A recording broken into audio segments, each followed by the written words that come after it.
YouTube. It's your boy LAElsTv. We back with another video. Today I'm here with Blanco, one and only. We're gonna react to this. Is what happens when you betray Mencho. Mencho, bro. I don't even know who the fuck Mencho is. No disrespect at all. You feel me? I don't know who he is. I haven't heard of him, but this video just seems interesting. You know, I like these type of videos, so why not? I'm gonna tune in. I'm gonna react. You feel me? But yeah, like I said, no disrespect. But anyways, don't forget to smash the like button, comment some more recommendations. You know, let me know how you feel about the reaction at the end, and hit the subscribe button and hit post notifications too, pussy. But yeah, let's tune in. That's what happens when you betray Mencho. Tonight, the DEA is offering $10 million for information leading to the arrest of the Mexican drug kingpin known as El Mencho. If you think death is the worst thing that can happen to a person, think again. If El Mencho wants you to work for him, you have two options: say yes or be killed. Because the fate that El Cholo suffered at the hands of El Mencho and the CJ&G was worse than death. The final days of his life were filled with immeasurable agony. The manner of his demise was sickening, and the details of how he died will make your stomach turn. In fact, it's safe to say that when death eventually came for the man, it was an act of mercy. Who was El Cholo, and what did he do to deserve his terrible fate? The cruel, cold CJ&G cartel. Before we dive into who El Cholo is, we first need to address the organization and the individual he betrayed, Jalisco New Generation Cartel, otherwise known as the CJ&G. If you are familiar with this cartel, then you know that. Listen, I don't even like, promote the gang shit. So I'm definitely not gonna promote the cartel shit. But one thing I wouldn't do is join the cartel just to betray them, nigga. Nah, that's one That's thing, not bro. a good idea. Look, those are not even army niggas, bro. Those are their guys, bro. Like, I know, that's what I'm set saying. up like crazy, bro. No one in their right minds would willingly betray this insane, violent criminal. As soon as I said that. Outfit, and yet El Cholo did. In fact, he didn't just cross some low-level underlinings of the cartel. He betrayed the boss himself, the fearsome and infamous El Mencho. Once again, if you know nothing about this man, then use this as an introduction. El Mencho is the devil, plain and simple. Tú ya sabes con quién traes la bronca.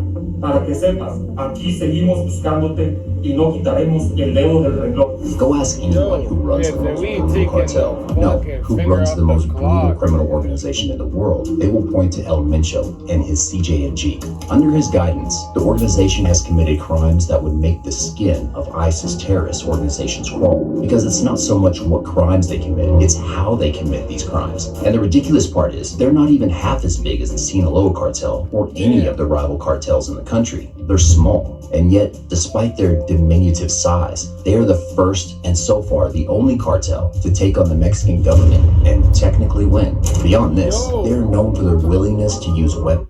So what they're technically saying is, let me know if I'm right.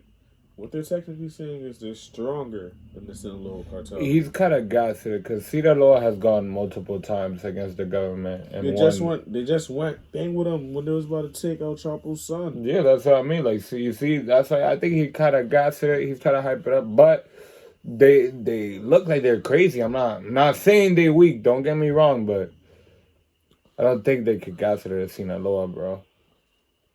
In warfare and their battles against practically anyone who stands in their way. There's a rumor, probably true, that they once tried to buy a belt-fed M60 machine gun in the US, and they've gone on record as the first cartel to bring down a Mexican military helicopter with a rocket-propelled grenade. If all this sounds impressive to you, it shouldn't. There's nothing pretty about this cartel, because when you consider how they treat their victims, including the civilians that they kidnap, it will knock the taste out of your mouth. Legend has it that CJ&G recruits cannibal brutalize their victims during the initiation process. Children, pregnant women, the elderly, no one is too innocent or too precious to be violated. They've assassinated more government officials than anyone is willing to acknowledge, and there's no doubt that they were behind the assassination of Aristotle Sandoval, the former governor of Jalisco, back in December 2020. All of this chaos, all of this bloodshed, every hit and every kill is sanctioned by El Mencho, the man that El Cholo betrayed. The same. They caught that nigga in his truck. That shit was crazy, bro. He was chilling in his truck. You just see them chasing him down, bro. Brrr, crashes the truck into the side of the like a pharmacy, bro. They just get out. Being an official and chilling in your truck. Being an official in Mexico is is just fucking being a gangbanger in Chicago and chilling outside 24/7. Oh, dogs. I swear, being an official in Mexico is just not the way, bro. I don't care how much money they're giving me, bro. I'm good, bro. Being official anywhere that doesn't have dictatorship like Russia, like Putin, that's gonna happen to him. But like being a fucking government official like fucking Haiti, no. Fucking Jamaica wouldn't do it. You know how Mexico crazy it is, bro? You say one word, and now you're on the run for the rest of your life, bro, just because you said one sentence that they ain't fuck with. Like, hey, I agree with them. I'm on their side, man. And whom, surprisingly, was El Cholo's boss and closest friend. With path to rebellion. El Mencho started from nothing, born into poverty and making a living for himself through grit, determination, and bold feet in the drug trade. He wouldn't meet El Cholo until he became a sicario for the now defunct Milenio cartel. At the time, they both protected the drug lord Armando Valencia Cornelio, alias El Maradona. And it was during this time that El Cholo became something of El Mencho's right-hand man. He was there when El Mencho tried to hold the Milenio cartel together as their bosses either got arrested, died violently, or both. El Cholo witnessed El Mencho reorganize the cartel and rename it to the CJNG, filling the gap that the Milenio cartel left. With El Mencho in charge, everyone fell in line. He had a quality that his dead bosses recognized, admired, and employed him for. But it was also the same quality he had used to take some of them out. And it was a quality that would spell a new age of chaos and violence for the state of Mexico.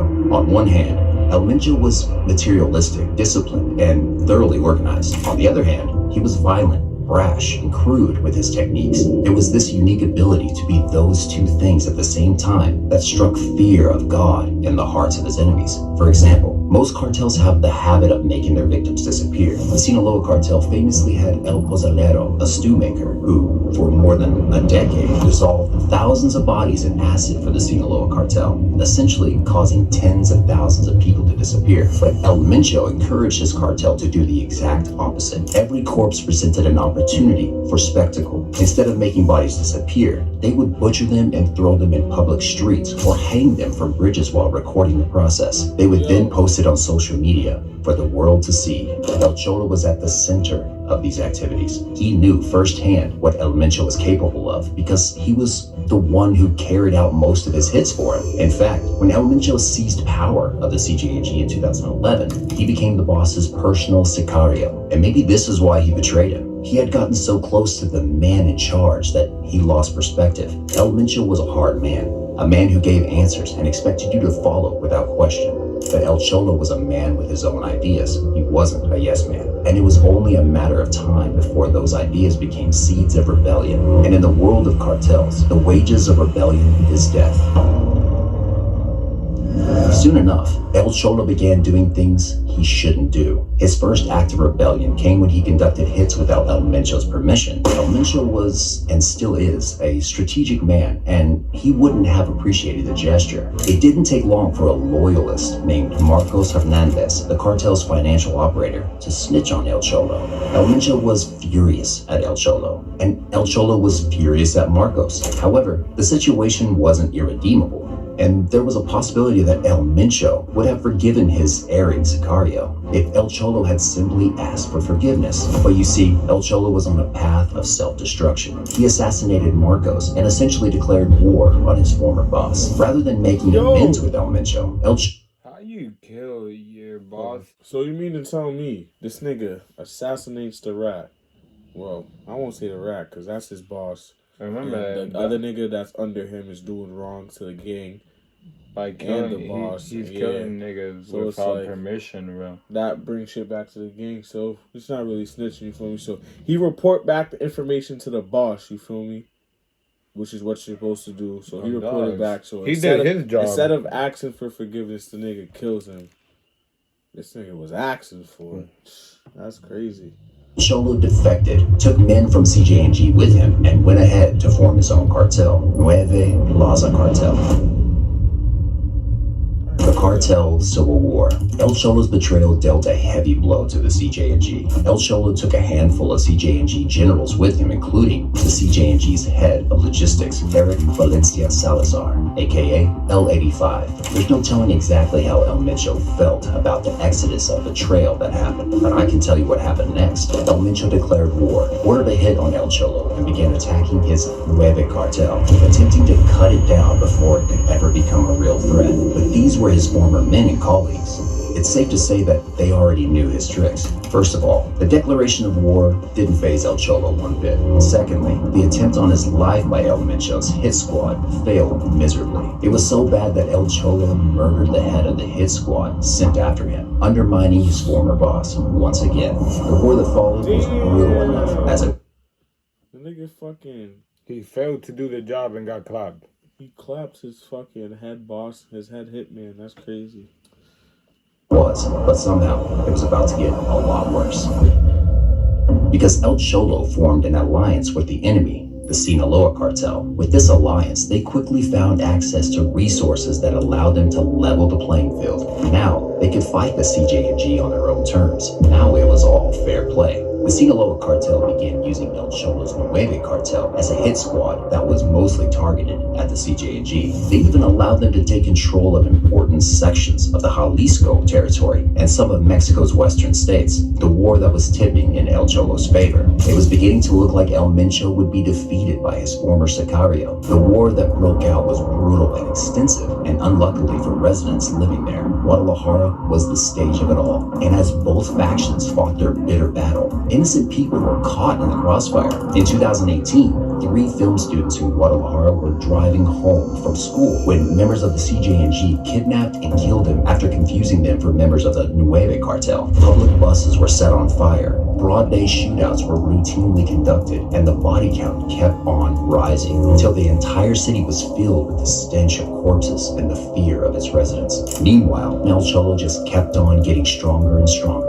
Whatever El Mencho was doing was not working. However, just when El Cholo seemed like he had won both the battle and the war, the worst thing happened. On March 18, 2021, El Cholo was captured by armed members of the CJ&G on the orders of El Mencho himself. In the video, you can see him sitting calmly flanked on all sides by armed sicarios as he delivers a confession. My name is Carlos Enrique Sanchez Martinez, aka El Cholo. I am originally from Guadalajara, Jalisco. I'm here because I am an enemy of CJ&G. I met with Omar Garcia Harfuch in the federal district so that he could give me his backing. This is due to us both being after the CJ&G, and he did give me his full support, but he told me that he needed something relevant in return so that I could operate with his support and his people among the city. The Omar Garcia that El Cholo implicated in this confession happened to be the sitting Mexico City police chief at the time. But it didn't end there. El Cholo rounded it off with a warning. Anyone that is still left supporting me, it's best for your own good to just start taking care of your families so that you don't end up like me.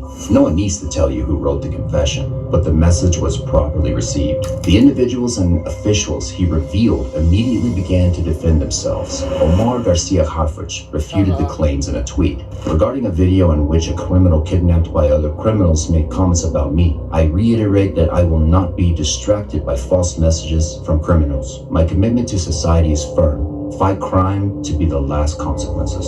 All of the other public law officers he mentioned in the clip were fired. This was El Cholo's downfall, and he had taken his allies down with him. After this video, the sicarios behind him proceeded to extend his torture over the course of a few days. This is an image of El Cholo before the CJ&G captured him, and this is what he looked like just a few hours into his torture. El Cholo's gruesome death. 2 days. That's how long El Cholo was tortured. It's unclear where the Sicario started from, but the common knowledge is that he was kept alive for the full length of those 48 hours while he was pushed into the very edge of what anyone should endure. First, his legs were destroyed. All the bones were broken and shattered into bits. Then, the toes on his feet were chopped to bits, and the toes they missed were grinded. His broken ribs suggested that it had been smashed in. And this is where the whole situation becomes confusing, because no one is sure whether all of this was done before, during, or after his body was savagely slashed and his eyes were gouged out. And did I mention he was also electrocuted? But while everything I just mentioned is incredibly horrifying, none of it comes close to what happened next. Still alive, while still breathing, El Cholo's tongue was clamped in a vice and pulled viciously out of his mouth. It was only after this that he was shot twice in the head. His body, or at least what was left of it, was wrapped in a plastic bag and dropped on a public bench in true CJ&G fashion. So how did the Sinaloa cartel respond? They said nothing, did nothing. What about his cartel, the Nueve cartel, and his buddy Salazar? Same, said nothing, did nothing. El Mencho had promised everyone who betrayed him that he would send a message. El Cholo's death was received by everyone, hand-delivered, unmistakable, clear as day. Since then, no one has dared to cross El Mencho like El Cholo did, and from the looks of it, it seems like no one will anytime soon. I'm not gonna lie, I respect El Cholo. That nigga's a real nigga for taking For the even lead, trying. doing what he did, you feel me? But I A man respect of ideas. I respect El Mencho too, cause that nigga's a dog, you feel me? You gotta he's a real respect the Don man, nigga. bro. He's a real Don nigga. You can't fuck with a nigga like him, nigga. That nigga will really fucking chop your balls off, nigga. They said put his tongue in a thing, clamped it, and had that machine pull it out his mouth, bro. Nah, that part was right. That's crazy, bro. Listen, that's why I always tell y'all, man. The gang life is not it. No matter where you're at, it's not it, man. Choose a different route. But I can't say that because some of them niggas really be forced into that shit as Or be youngins. born into it without even So it's wanting to. Can't even say that, man. I just hope everyone stays safe knowing what they do, you feel me? If you have a choice, take the right one. But if you don't, be safe. Yeah. And don't end up like bro right here. On dogs. Don't betray your big mans. You have faith. Well, listen. Don't forget to like the video. Don't forget to comment some more recommendations and subscribe and ring the post notification button. But listen, man, it's your boy LA. LAElsTv. We up. You ain't talking money, then there's nothing to jeweling out. You ain't talking money, then there's nothing else to talk about. Like a wide receiver, you can't come from me, took a different route. Yeah, my money longer, yeah, like I'm Lil Uzi. Met that bitch last night, she see my chain, she turned right to a groupie. Took her back to the crib, I ain't a director, but we made a movie. Too much money can't fit in my purple jeans.